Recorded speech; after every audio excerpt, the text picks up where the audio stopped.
You're wondering what's up with the racial passives and perks in the Elder Scrolls Online. You want to know the best selection for tank, healer, DPS, PvP, or as a new player, what you should select. Great, this is the video for you. Welcome back, gang. It's Deltia from Deltiasgaming.com, and I've played all 10 races to the endgame. This video will be about the experiences I've had playing ESO since beta to present and how these races play and compare to each other based on hours and hours of experience in leveling, PvE, and PvP. I will break down each race, their strengths, their weaknesses, and their best fit per class. I'll also give you my top 3 per role like tank, healer, and DPS. Timestamps are below if you wish to skip ahead, as well as other important links if you wish to support my channel. Buckle up, y'all. This is the one and only ESO racial passive guide video you need.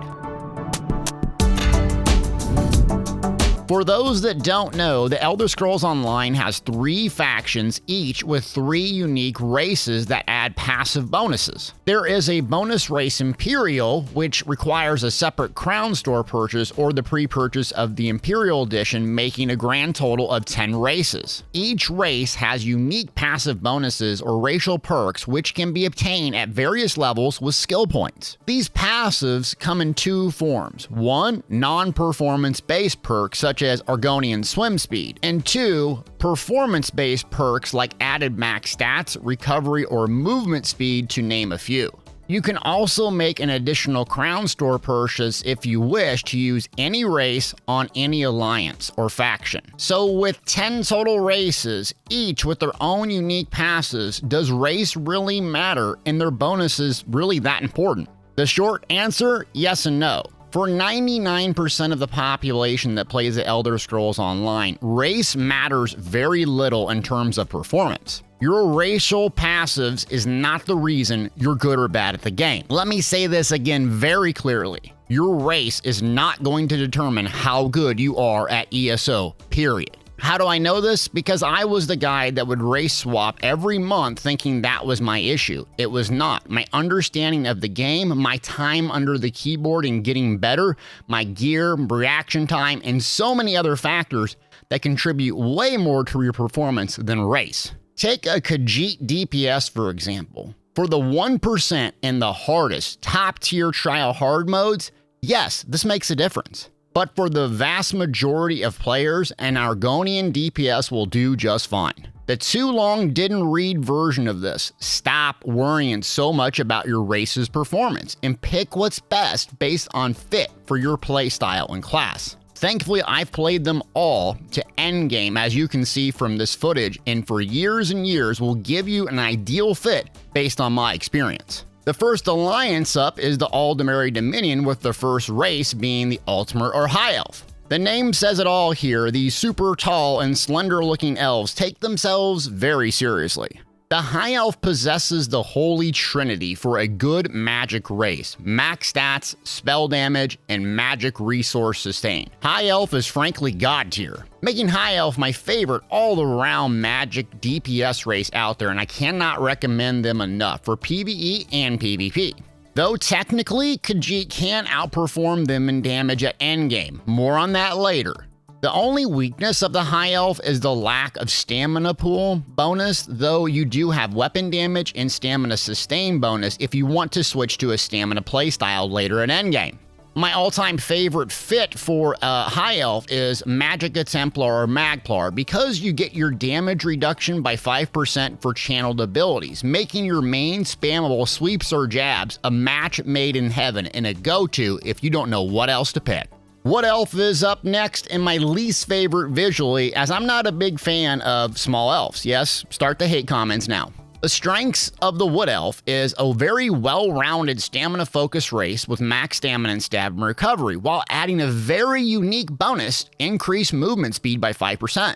This increased movement speed is quite noticeable, especially in PvP, making a great choice for a slippery, high-mobility character. The Wood Elf lacks weapon damage of the Dunmer and Orc and the critical damage of the Khajiit, with no real bonus to magic, so you'll be pigeonholed into a stamina-heavy playstyle, and that's what I see the biggest weaknesses. The best fit I found for a Wood Elf is a Nightblade because you can use the speed, max stamina, and stealth detection radius reduction to avoid NPCs and other players. Wood Elf is great for stealthy role players or hard-hitting gankers, though I prefer another race for god tier Stamblades. Next up, we have our kitty friends, Khajiits, and one of the coolest looking and favorite races for me to play. Khajiit is arguably the best pure damage dealer in the game, both for magic and stamina, due to the increased critical damage bonus, and even healing with an increased critical healing bonus. They have a well-balanced racial perk set with resource recovery and max stats across the board. For the super hardcore PvP and PvEers, this will produce the most damage, though I shy away from it due to other races having more sustain options. There's very few weaknesses on the Khajiit because it does all pretty well: Magicka, Stamina, Tank, DPS, and Healer. Though the one glaring weakness is it doesn't have a lot of resource sustain. So you'll probably want to pick something like a High Elf, a Breton, or a Redguard if you're looking for something that has a lot of resource sustain if you're a new or returning player. The no-brainer fit is the Khajiit Nightblade, the best fit by far, one of the coolest, hardest hitting, most fun playstyles in ESO and any other game, to be fair. You gotta try a stamina-based Khajiit Nightblade, making it a god-tier combination.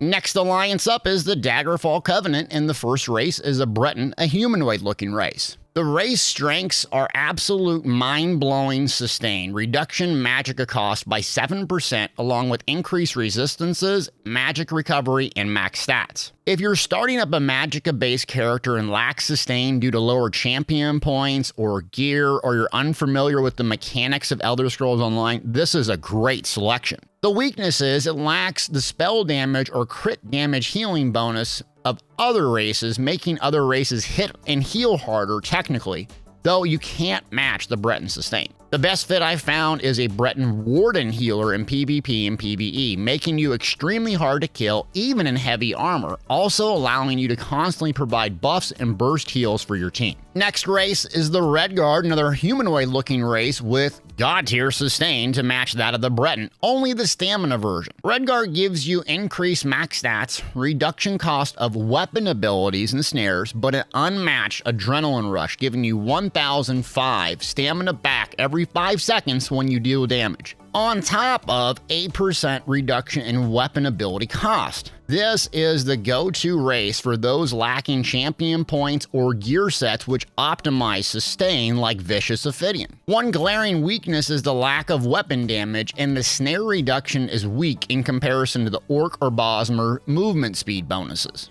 Ideally, you'd pick this race and combine it with the class that relies heavily on weapon skill lines rather than class skill lines. I prefer my Necro to be a Redguard, relying on magic class buffs and blast bones for damage, and my weapon skill lines to fill in the holes everywhere else, giving me insane sustain. The brutish looking Orc is up next, and a staple in ESO PvP builds. This is the exact race you want for PvP because of the speed, weapon damage, max stats, and healing when you do damage, making it an ultra-aggressive playstyle racial selection. The downside is you lack the sustain and most possible max stats out there, so you'll want to pick an Orc with something that doesn't require a lot of help with resource sustain. The Stamina Sorc is the best fit because you have Dark Deal in your class-specific kit, allowing you to exchange magic for stamina, essentially having an infinite sustain loop, not to mention streak and minor expedition as well, making you the fastest player on the battlefield. Ebonheart Pact is up next, and my favorite looking race is the lovable lizard Argonians. Argonian strengths are utterly insane healing, tankiness, and sustain. They are just so dang hard to kill when fighting against because of their versatility in max stats and sustain when you drink a potion, and increase healing done. The major downside is the lack of specialization, meaning they are very weak at DPS because they have no bonus to weapon or spell damage, nor the crit bonus of a Khajiit. The best fit is a Magic Templar healer, especially in PvP. Give this lizard a sword and a shield, or nowadays an ice staff and a restoration staff, heavy armor, and you'll be incredibly hard to kill, making it my favorite PvP healer in the game. Dunmer Dark Elf is up next, and what I consider one of the best overall races in ESO and an average looking elf. The Dunmer is unique in having max magic, stamina, weapon, and spell damage. Thus, you do not need to constantly spend 3,000 crowns for a race change and can simply swap back and forth between stamina and Magicka playstyles. That's exactly what I do on my Necro. Some days I'm stamina smashing blast bones, the other days I'm healing. Dunmer has great versatility along with increased flame resistance, making it a great overall choice, especially if you don't know what style you want to play at endgame. The major downside is sustain, as you do not have any passive directly affecting management of resources, though you can remedy that flaw with consumables, Mundus Stone, gear, and champion points. The best fit is a Magicka Dunmer Dragonknight, the standard since day one, because it has everything you could want for a class that focuses on ultimate generation and flame damage. Don't sleep on the max stamina bonus that the Dunmer provides even on magic users. This is very handy and why I still prefer Dunmer on my PvP Magicka Sorc. Because I can get an extra dodge roll or break free here and there, making that bonus very good even on magic. Many folks also select Dunmer if you have the intention of playing a vampire due to flame resistance, in a race I have multiple on because of its versatility. Nord and bored is my slogan when I played a Nord, and it says it all. These human-looking characters are your typical meatheads in ESO, and love them or hate them, they look straight out of Skyrim. Nords are sturdy as they come, giving you resistances, max stamina, health, along with ultimate gains on taking damage. They are truly made for tanking and one of the most sturdy and defensive races in the game. The major downside is you lack the massive stat pool of other races like the Imperial and the resources sustain of the Breton or Redguard. The best overall fit is a stamina-based Dragonknight tank and what I've been using since day one of ESO. DK Battle Roar passive, along with the Nord Stalwart passive, synergizes so well, giving you back resources when you use an ultimate and rewarding you with ultimate for taking damage, making Nord Dragonknight one of the most interesting, unique, and fun playstyles in the game. Seriously, I like it that much. Imperials are our last race up, requiring a separate purchase in the Crown Store to use. This humanoid-looking race is one of my favorite appearance-wise, and I rock a female on PC and a Templar, and I love it. This race is deceptively strong due to max stats pool of health and stamina and an utterly insane reduction in all of your ability costs by 6%. That means magic abilities, weapon abilities, stamina abilities, ultimate health, anything that costs resources is reduced. Truly remarkable for new players or classes that rely heavily on both stat pools. The obvious major downside is the lack of weapon and spell damage that other races provide, nor the uniqueness of a Nord or Wood Elf. You'll want to pair an Imperial. For the best fit, you'll want to pair an Imperial on something that uses both stat pools frequently and relies heavily on max health, like a Stamina Warden. You constantly cast Magicka buffs in PvP while playing a Stamdom character, and your healing from Arctic Blast is based on max health, making it a great selection for hardcore PvPers, which reminds me, I need to race change my EU Stamdom to Imperial. Here are my top 3 selections per role in the Elder Scrolls Online. Top 3 Magicka DPS. The best in Magicka DPS is technically Khajiit due to the critical bonus, though I prefer High Elf due to the all-around sustain, spell damage, max stats, giving you the most well-rounded option for the average player. Dunmer is second for max stats and spell damage, though they lack the sustain, and you can swap to stamina and be just as effective. Breton is third for incredible sustain and good max magic pool, and a great selection for those lacking champion points or struggle with resource management. My top 3 stamina DPS, number 1 choice here is Khajiit due to the critical bonus damage.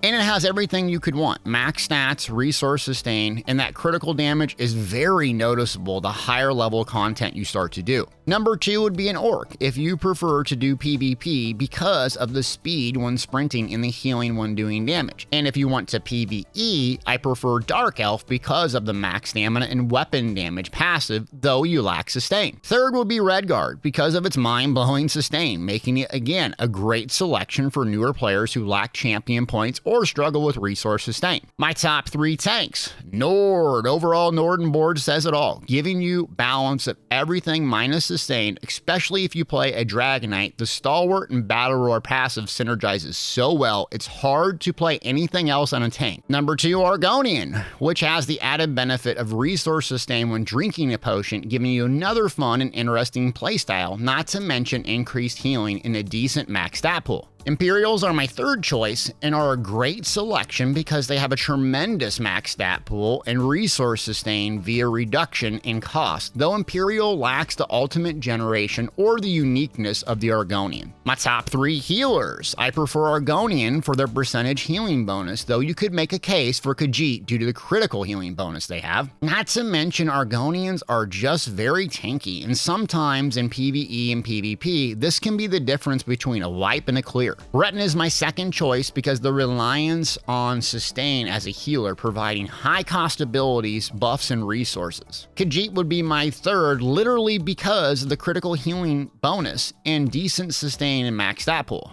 Now, if we had one race and one playstyle to pick per class, this is what I would choose. For a Dragonknight, I would pick a Stamina Nord Dragonknight with a tank playstyle. The uniqueness of the Stalwart passive in Battle Roar makes it too hard to pass up, and I consider it awesome tank at endgame. For a Necromancer, I'd go with Imperial for the reduced overall cost of all your abilities, including your hard-hitting ultimates, along with a generous max health and max stamina pool, making you even tankier as a Necro. For a Nightblade, I'd go with the Stam Nightblade. You cannot beat the stealthy, rogue, hard-hitting playstyle that this provides. For a Templar, I'd go with a Magic High Elf DPS damage dealer, especially using your main spam mode, getting reduction in damage along with the Holy Trinity, max magic, sustain, and spell damage. For a Sorcerer, I'd go with the Stam Sorcerer Orc. Crazy fast playstyle, hard hitting, making it the most aggressive out there. For a Warden, I'd go with a Magic Breton healer-based playstyle, allowing you to provide crazy buffs to your group and burst healing when you need to and not run out of gas.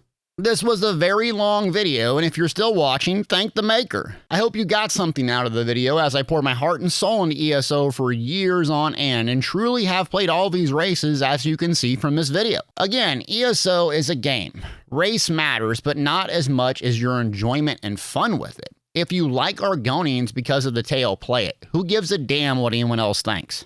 Get good if that's your goal, or just play and have fun. That's what it's about. Special thanks to my Patreons for sponsoring this video, and if you'd like to be featured in future end credits, link in the description below. Thanks for watching.